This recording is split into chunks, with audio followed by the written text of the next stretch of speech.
ایک بزرگ کی بات لکھی جو تابعی ہیں، وہ فرماتے ہیں کہ ان بزرگوں کا طریقہ یہ تھا کہ وہ لوگوں سے چھپ کے پہاڑ کے پیچھے عبادت کرتے تھے، اور پوزیشن ان کی یہ تھی کہ کسی سے ملتے نہیں تھے، بالخصوص فجر کی نماز سے لے کر عصر کی نماز تک بکریاں رکھی ہوئی تھیں، ان کو چراتے رہتے تھے فرات کے کنارے اور نفل پڑھتے رہتے تھے۔ اس وقت کو ملنے بھی نہیں آتا تھا۔ ایک شخص بڑی دور سے ان کی شہرت سن کے آیا، میں نے تو ملنا ہے۔ لوگوں نے کہا وہ اس وقت نہیں ملتے، ناراض ہوتے ہیں۔ اس نے کہا اللہ کا بندہ ہے نا، ناراض ہو بھی جائے گا تو لمبا ناراض رہے گا نہیں، اللہ والے جلدی راضی ہو جاتے ہیں۔ پہنچ گئے۔ اب وہ بابا جی نماز پڑھ رہے تھے تو کہتے میں نے عجیب منظر دیکھا کہ بابا جی فرات کے کنارے نماز پڑھ رہے ہیں اور ایک بھیڑیا ان کی بکریوں کی حفاظت کر رہا ہے۔ سبحان اللہ۔ کہتے میں حیران رہ گیا کہ بھیڑیا تو بکریاں کھایا کرتا ہے اور یہاں چرا رہا ہے۔ کہتے میں جب گیا تو بابا جی نوافل میں مشغول تھے، مجھے دیکھ کے کہنے لگا اس وقت کیوں آئے؟ میں نے کہا حضور اگر آئے گیا ہوں تو پھر مہربانی کرے قبول فرما لیں۔ میں بیٹھ گیا تو میں نے کہا حضور یہ بھیڑیا بکریاں چرا رہا ہے، بھیڑیا اور بکریے کی صلح کب سے ہو گئی؟ تو فرماتے ہیں لمبی تقریر نہیں، ہلکا سا جملہ۔ فرمانے لگے جب سے بکریوں کے مالک نے رب سے صلح کر لی ہے نا، تب سے بھیڑیوں نے بھی بکریوں سے صلح کر لی ہے۔ بکریوں کے مالک نے رب سے صلح کر لی، گناہ چھوڑ دیے، اس کی فرما برداری میں آ گئے۔ اب پھر اسے بکریاں چلانے کی ضرورت نہیں رہی، بکریاں نہ اب بھیڑیا چراتا ہے۔ کہتے ہیں میرے اوپر کپ کپی طاری ہو گئی بزرگوں کی بات سن کے، اور مجھے پیاس لگی اور خواہش آئی کہ پتہ نہیں اب بابا جی کچھ کھلائیں پلائیں گے بھی کہ نہیں، بابا جی کچھ کھلائیں گے بھی کہ نہیں۔ کہتے میرے دل میں خیال تھا تو بزرگوں نے ایک لکڑی کا پیالہ، ان کے پاس وہ غار میں بیٹھے تھے تو ایک چھوٹا سا پتھر تھا، اس کی ڈھلان بنی ہوئی، بابا جی نے اس کے نیچے لکڑی کا پیالہ رکھا، وہ رکھا ہی تھا تو وہ دودھ سے بھر گیا۔ کہتے انہوں نے مجھے دیا تو ٹھنڈا اور میٹھا دودھ، میری طبیعت خوش ہو گئی۔ بابا جی نے دوبارہ وہی پیالہ اسی جگہ رکھا تو شہد سے بھر گیا۔ 1000 سال پہلے داتا صاحب لکھ رہے ہیں، کہتے مجھے دیا۔ میں نے فوراً کہا، میں نے کہا حضور یہ دودھ تو گائیں بھینس دیتی ہے، پہاڑوں سے تو نہیں نکلا کرتا، اور شہد تو شہد کی مکھیاں دیتی ہیں، پتھروں سے تو نہیں نکلتا، یہ آپ کہاں سے نکال رہے ہیں؟ تو کہتے ہیں وہ قرآن مجید پڑھنے لگے۔ وَإِذِ اسْتَسْقَى مُوسَىٰ لِقَوْمِهِ، جب موسیٰ کی قوم نے ان سے پانی مانگا، فرمانے لگے موسیٰ کی نافرمان قوم پانی مانگے، حضرت موسیٰ پتھر پہ ڈنڈا مارے تو اللہ وہاں سے 12 چشمے جاری کر دے۔ جو رب حضرت موسیٰ کی نافرمان قوم کے لیے پتھر اور پہاڑوں سے چشمے نکال دیتا ہے نا، وہ محمد عربی کے غلاموں کے لیے پتھر اور پہاڑوں سے دودھ اور شہد بھی نکال دیا کرتا ہے۔ وہ بزرگ کہنے لگے بس بات یہ ہے کہ آج بھی ہو اگر ابراہیم کا ایمان پیدا تو آگ کر سکتی ہے انداز گلستاں پیدا۔ کہنے لگا حضور پھر میرے لیے بھی دعا کریں۔ آپ فرمانے لگے پھر دعا نہ کرا تو مدینے والے کی غلامی شروع کر، تو نبی کریم کی غلامی شروع کر، تو رسول پاک کی غلامی شروع کر۔ ایک بات علم، پھر فرمایا اللہ رسول سے محبت، پھر فرمایا حضور کی غلامی۔ اس سے سارے مکاشفات کھلیں گے، اس سے سارے مشاہدات کھلیں گے، اسی سے کرامتیں ملیں گی، اسی سے مقبولیت ہوگی، اسی سے اللہ نبی کی بارگاہ میں درجہ ملے گا۔ پھر داتا صاحب آگے بڑھتے اور داتا صاحب فرماتے صوفیاء کی ایک جماعت ہے جو کہتی ہے ہم نے تو کبھی اپنی زبان پر دکھ بیان ہی نہیں کیے، ہر شے اپنے رب رسول کے حوالے کر دی، ہر شے اللہ رسول کے۔ اور داتا صاحب کہتے ہیں کچھ ایسے بھی ہیں جو دعا بھی نہیں مانگتے، لوگوں کے لیے مانگتے ہیں، اپنے لیے نہیں مانگتے۔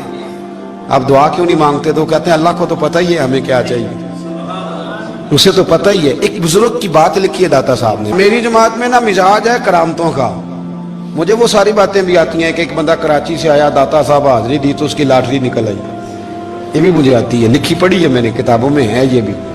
ایک بندہ، یہ ساری باتیں نا آتی ہیں کرامتوں میں، بڑی ساری چیزیں لوگ بیان کرتے ہیں کہ میں وہاں آیا اور میں نے حاضری دی تو موج لگ گئی، یہ ساری باتیں آتی ہیں۔ ہمارے پرانے بزرگ اور بھی قصے سنایا کرتے تھے، ساری ہمیں چیزوں کا پتہ، پر جو عنوان ہے نا وہ حضرت شیخ ابو نور کہتے ہیں کہ ایک بندہ داتا صاحب کے مزار پہ گھوم رہا تھا، داتا 10 روپے دے، 10 روپے دے، 10 روپے دے، تو ایک بندہ بڑی دیر سے اسے دیکھ رہا تھا، وہ کہنے لگا داتا نے تجھے کیا دینا ہے، ادھر آ میں دوں۔ اس نے 10 دیے، بندہ بڑا حسین تھا، ہنس پڑا، कहने लगा दाता तेरे भी सदके जाऊं।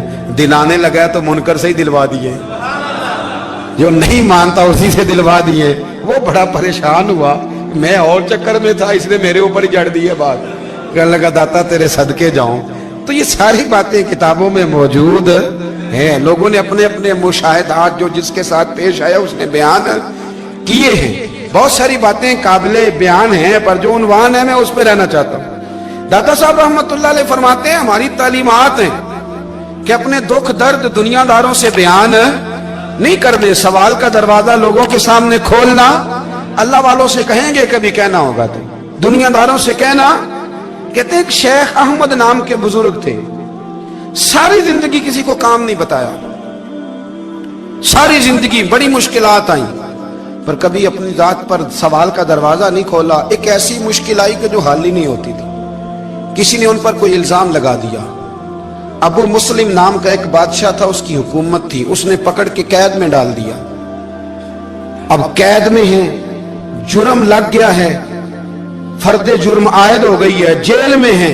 लोग कहने लगे हजरत जी अपनी सफाई में कुछ कहें, और मानने लगे सारी जिंदगी बंदों से कुछ नहीं कहा। अल्लाह रसूल को पता है मैं बेगुनाह हूं, मुझे कहने की जरूरत नहीं। दाता गानी बख्श अली हजवेरी ने लिखा है, दाता साहब कहते हैं तू यकीन कामिल तो पैदा कर, तू ईमान तो पुख्ता कर। दाता साहब कहते हैं वो अबू मुस्लिम जो बादशाह था वो नेक आदमी था, उसे रात को ख्वाब में नबी करीम की ज़ियारत नसीब हुई, और हुजूर सैयद आलम सल्लल्लाहु अलैहि वसल्लम फरमाने लगे तूने अल्लाह का एक नेक बंदा जेल में डाल दिया, डर नहीं आता, वो तो बेगुनाह है।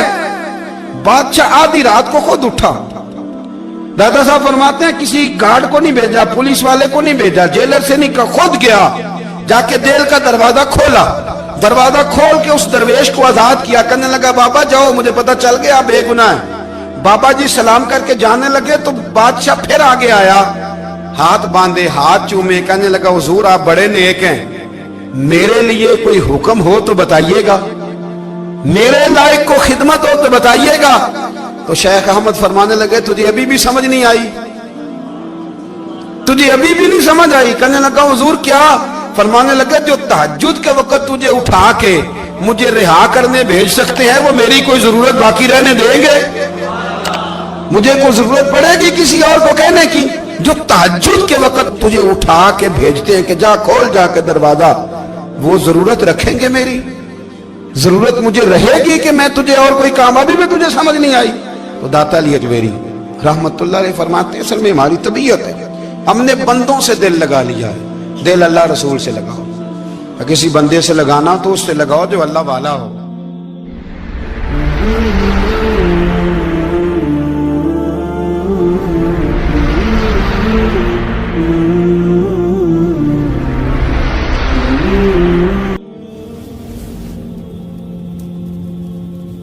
ये वाला रंग तेरे अंदर कोई नहीं। अबू सुफियान आए उन दिनों जिन दिनों हालात बड़े कठिन थे, इख्तलाफ शिद्दत का था। अबू सुफियान आए हुजूर की बारगाह में। आए किस लिए? मक्के में कहत पड़ गया है, बारिश नहीं होती। उधर उस समामा बिन असाल यमामा कबीले के सरबराह कलमा पढ़ के मुसलमान हो गए। सारी गंदम उस कबीले से आती थी। समामा कहने लगा तुम मेरे मुस्तफा को नहीं मानते, कोई गंदम नहीं, भाग जाओ। एक बारिश कोई नहीं, दूसरी गंदम कोई नहीं। अबू सुफियान तड़प के दरे रसूल पे हाजिर हुए। अभी थोड़े दिन गुजरे हैं, ओहद में हुजूर के दांत शहीद किए। अभी थोड़े दिन गुजरे, हुजूर को सताया है। अभी थोड़े दिन गुजरे, हजरत अमीर हमजा का कलेजा निकाल के चबाया है। अभी थोड़े दिन गुजरे, हजरत अनस बिन नजर की गर्दन काटी। अभी थोड़े दिन गुजरे, अब्दुल्ला बिन जहश के टुकड़े किए। अभी थोड़े दिन गुजरे, हुजूर को सताया है, तड़पाया है। पर हजरत अली शेर खुदा फरमाते मैं मानने वाला उस रसूल का हूं इसके दांत शहीद हो गए। ओहद के अंदर सारी दाढ़ी लहू से भर गई। फरमाते मैं रो पड़ा और मैंने कहा महबूबा आप नहीं मुझसे बर्दाश्त होता, दुआ करें अल्लाह इन पे अज़ाब नाज़िल करे। उठाए हाथ, आप दुआ करेंगे तो अल्लाह तबारक व तआला दो पहाड़ियों में पीस डालेगा। हजरत अली कहते हैं मैंने अर्ज की तो हुजूर ने हाथ उठाए और दुआ क्या दी, अल्लाहुम्मा हदी कौमी फइन्नहुम ला यअलमून। ऐ अल्लाह मेरी कौम को हिदायत दे दे, ये जानते नहीं ये क्या कर रहे हैं। अल्लाह इन्हें हिदायत दे। ये इखलाक हसना का मेयार थोड़े दिन पहले हुजूर के साथ ये रवैया। अबू सुफियान अब बेहाल हो गए, बच्चे भूख से मरने लगे, जानवर प्यास से मरने लगे। अबू सुफियान छुपता छुपाता कहने लगा चारा कोई नहीं, मुस्तफा के पास जाना ही पड़ेगा। अबू सुफियान मदीने पहुंच गए। जब पहुंचे ना तो अबू सुफियान की अपनी साहिबजादी हजरत उम्मे हबीबा उम्मुल मोमिनीन थी, रसूलुल्लाह की ज़ौजा थी। अबू सुफियान जब आए तो हजरत उम्मे हबीबा के पास सीधे उनके घर गए बेटी से मिलने। हुजूर का बिस्तर बिछा हुआ था, हजरत उम्मे हबीबा हुजूर की ज़ौजा उम्मुल मोमिनीन बिस्तर बिछाए। अबू सुफियान बैठने लगे, जनाब उम्मे हबीबा कहने लगी अब्बा जी ठहर जाएं। वो ठहरे तो बिस्तर समेट दिया। कहने लगे बेटी शायद तेरे घर में कोई कीमती बिस्तर नहीं, गुर्बत छुपाने के लिए बिस्तर समेट रही हो। जनाब उम्मे हबीबा कहने लगी अब्बा तू मुसलमान नहीं ना हुआ, अभी तेरी सोच काफिरों जैसी है, तू यहाँ आके खड़ा हो ना जहाँ मैं खड़ी हूँ, फिर तुझे रसूलुल्लाह की मोहब्बत के रंग का पता चले। तू अभी खड़ा वहां है जहां तुझे कुफर ही कुफर सुनाई और सुझाई देता है। बिस्तर इसलिए नहीं समेटा कि माज़अल्लाह कम कीमत था, मैंने इसलिए समेटा है कि तू नजस है, नापाक है, अभी कलमा नहीं पढ़ता। और ये उस रसूल का बिस्तर है कि जो बिस्तर में मौजूद होते हैं तो जिब्रील अमीन कुरान लेके तशरीफ ले आते हैं।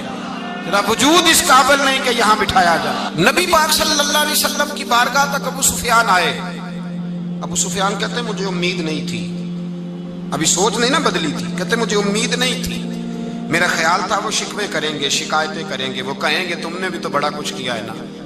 अबू सुफियान कहते हैं मैं कुर्बान जाऊं, मैंने ये रंग देखा तो मदीने की फिजा वैसे ही बड़ी ठंडी थी, लेकिन मुस्तफ़ा करीम के साथ जब मैंने बात की तो मेरे वजूद पर गिरिया तारी हो गई, मेरे ऊपर कैफियत तारी हो गई, मैं तड़पने लगा। कहते मैंने कहा महबूबा मैं आया हूं, आपका कलमा पढ़ते ही समामा ने गंदम बंद कर दी है, बारिशें रुक गई हैं, मक्के के लोग भूख और प्यास से मरने लगे हैं, महबूबा बेटियां रोती हैं, या रसूल अल्लाह माएँ उनकी छातियों में दूध खुश्क हो गया है, बच्चे बिलकते हैं। अबू सुफियान कहते हैं मैं दुश्मन था, सारे मक्के के लोग दुश्मनी करते थे, लेकिन जब मैंने ये लफ्ज कहे ना अचानक मेरी नजर उठी तो मुस्तफा करीम की तो आंखें आंसू बरसा रही। कहते मेरी बात भी मुकम्मल ना हुई, हुजूर ने पहले रुक्का मंगवाया समामा के नाम, फरमाया पहले तू इन्हें गल्ला अपनी मर्जी से देता था, अब तेरे नबी का हुक्म है कि पहले से बढ़कर तूने गल्ला देना है। और फिर मेरे मुस्तफा ने हाथ उठाए। और भाई मुश्किल होता है, मुश्किल होता है, सगे भाई के लिए लोग दुआ नहीं करते, कहते मेरा शरीका है, सास बहू के लिए बहू सास के लिए दुआ नहीं मांगती, कहते इख्तलाफ है, लोग लोगों की जिंदगी नहीं मांगते, बीमारी में शिफा नहीं मांगते। अबू सुफियान कहते हैं आमना के लाल तेरे कुर्बान जाऊं। हुजूर ने हाथ उठाए और कहा है अल्लाह मक्के की संगलाख पहाड़ियों पे बारिश बरसा, ऐ अल्लाह खेतियां हरी कर दे, ऐ अल्लाह माओं की छातियों में दूध भर दे, अल्लाह औरतों को ताजगी दे दे, बच्चों को रानाई दे दे, फलों फूलों को ताजगी दे दे। अबू सुफियान कहते पहले हुजूर रो रहे थे और जब नबी पाक की दुआ देखी तो मैंने रोना शुरू कर दिया, मैंने रोना शुरू कर दिया। कहते वापस आया तो वो एहसास कि यार ये मैं किस शख्स से मिल के आया हूँ, ये किस किस्म के आदमी से मिल के आया हूँ, ये कैसा रंग है, ये किस किस्म का अंदाज है कि जिसको मैं पत्थर मारता रहा वो मेरे लिए दुआएं लेके बैठा हुआ है, जिसको सारी जिंदगी सताया है वो मेरे बच्चे के लिए रोता है, मेरी बेटी के लिए उसकी आंख में आंसू है, वो हमारे लिए तड़प रहे हैं। मेरे भाइयों, अबू सुफियान कहते हैं फिर दूसरा जलवा मैंने तब देखा जब हुजूर मक्के आए, और मैं तो आखिर तक लड़ने आया था ना, हुदैबिया तक। कहते हैं जब रसूल पाक मक्के आए और हुजूर ने ऐलान माफी किया तो बनता तो ये था कि मुझे सजा मिलती, लेकिन मेरे मुस्तफ़ा करीम ने फरमाया जो अबू सुफियान के घर में चला जाएगा मैं उसे माफ कर दूंगा। कहते हैं मैंने कहा ये मेरे लिए किस किस्म की सजा तजवीज की है कि मैं उम्र भर दुश्मनी करता रहा और यहाँ रंग अजीब है। हुजूर ने मेरे लिए ही एजाज लिख दिया, फरमाया जो अबू सुफियान की हवेली में दाखिल हो गया मैंने माफ किया। अबू सुफियान कहते हैं पता नहीं कितने पर्दे थे जो उठ गए, पता नहीं कितनी मंजिलें थी जो तय हो गई, पता नहीं कितने जलवे थे जिनका नजारा हो गया। और मैंने गौर से चेहरा देखा तो मेरी आंखों से पट्टी उतर गई। اور مجھے عبداللہ کے یتیم بیٹے کے پیچھے محمد رسول اللہ کے جلوے نظر آنے شروع ہو گئے۔ اخلاقی قدریں جب موجود رہتی، یہاں تو لوگ مرے ہوئے شخص کو مارتے ہیں، یہاں تو سڑک پر کتنی گراوٹ ہے اور کتنا گر گیا ہے، اخلاق ان لوگوں کا ایکسیڈنٹ ہو گیا ہے، ٹرین کی پٹری سے اتر گئی ہے، چیخ و پکار ہے، آہیں ہیں، تڑپنا ہے، رونا ہے، سسکیاں ہیں، ماں کا بازو کٹا ہے پر وہ چیختی ہے ذرا میرے بیٹے کا پتہ کرو، باپ کی آنکھوں میں ریت پڑ گئی ہے پر وہ تڑپتا ہو میرا بیٹا تھا، چیخ و پکار ہو رہی ہے۔ پر ظلم ہے اس قوم کا کہ جو بچانے والے آئے ہیں وہ پہلے آتے ہی ان کی جیبیں ٹٹول رہے ہیں، ان کے بٹوے دیکھ رہے ہیں، گری ہوئی عورتوں کے، یہ آپ اٹھا کر دیکھیے اخبارات، عورتوں کے گری ہوئی عورتوں کے کانوں سے بالیاں نوچی گئیں اور ان کے کان تک کٹ گئے۔ یہ اس قوم کا حال ہے۔ اقبال کہتے ہیں جنہیں آتا نہیں دنیا میں کوئی فن تم ہو اور بیچ کھاتے ہیں جو بزرگوں کا کفن تم ہو۔ تم وہ لوگ ہو جو کفنوں پہ سودے کرتے ہو، جو قبروں پہ سودے کرتے ہو۔ یہ لوگ تجارتیں کرتے ہیں، اخلاقی پستی کا یہ عالم کہ لوگ قبروں پہ سجدے کرتے ہیں، بیٹے بیچ کے دہیز خریدتے ہیں۔ غریب کی بیٹی روز تڑپتی ہے، روتی ہے، روز سسکیاں لیتی ہے کہ کہاں سے وہ دروازہ کھلے گا جب میں بھی جب سہاگن ہوں گی، جب میرا باپ بھی عزت کے ساتھ مجھے رخصت کرے گا۔ اور غریب آدمی بیٹی کی شادی کے بعد اتنا دکھی رہتا ہے، وہ بھی کم ہی لوگ جانتے ہیں، وہ بھی وہی لوگ جانتے ہیں جو اس منظر سے گزرتے ہیں۔ ہمارا اخلاقی معاملہ اس قدر زیادہ تباہی کا شکار ہے۔ میرے مصطفیٰ کریم سید عالم نور مجسم صلی اللہ علیہ وسلم جذبات کا خیال رکھتے، احساسات کا خیال رکھتے، تصورات کا۔ او بھائی، اس سے بڑا اخلاق کا مظاہرہ کہاں سے لینے جاؤ گے؟ کہ آمنہ کے لال فرماتے ہیں میرا دل کرتا ہے نماز لمبی پڑھاؤں، نماز اللہ کی نماز، دل کرتا ہے لمبی نماز پڑھاؤں، میں لمبی لمبی صورتیں تلاوت کروں، میں کھل کے رب کریم کا قرآن پڑھوں، میں اللہ تبارک و تعالیٰ کے قرآن مجید کے ذائقوں میں کھو جاؤں۔ لیکن حضور فرماتے ہیں نماز میں کسی بچے کے رونے کی آواز آتی ہے، کسی بوڑھے کی ہائے کی آواز آتی ہے، کسی بیمار آدمی کی ہائے کی آواز آتی ہے۔ نبی پاک فرماتے ہیں میں اللہ کی نماز چھوٹی کر دیتا ہوں، اللہ کے بندوں کا خیال کرتا ہوں۔ میں رب کی نماز چھوٹی کر دیتا ہوں، رب کریم کے بندوں کا خیال کرتا ہوں۔ خدا کے بندے تو ہیں ہزاروں، بنوں میں پھرتے ہیں مارے مارے، میں اس کا بندہ بنوں گا جس کو خدا کے بندوں سے۔ میرے حبیب کریم سید عالم صلی اللہ علیہ وسلم نے فرمایا اللہ کریم نے بندے کو، مخلوق کو پیدا کرنے سے پہلے جو تحریر سب سے پہلے لکھی تھی نا، اللہ نے اپنے پاس جو جملے سب سے پہلے لکھے تھے بندے بنانے سے بھی پہلے، وہ فکر یہ تھے کہ ان رحمتی سبقت اعلی غضبی، رب کریم نے لکھا تھا بے شک میری رحمت زیادہ ہے، میرا غضب زیادہ نہیں ہے۔ اس نے لکھا تھا کہ میری رحمت ہمیشہ میرے غضب پر غالب رہے گی۔ پہلا رب نو یار دا شوق ہویا،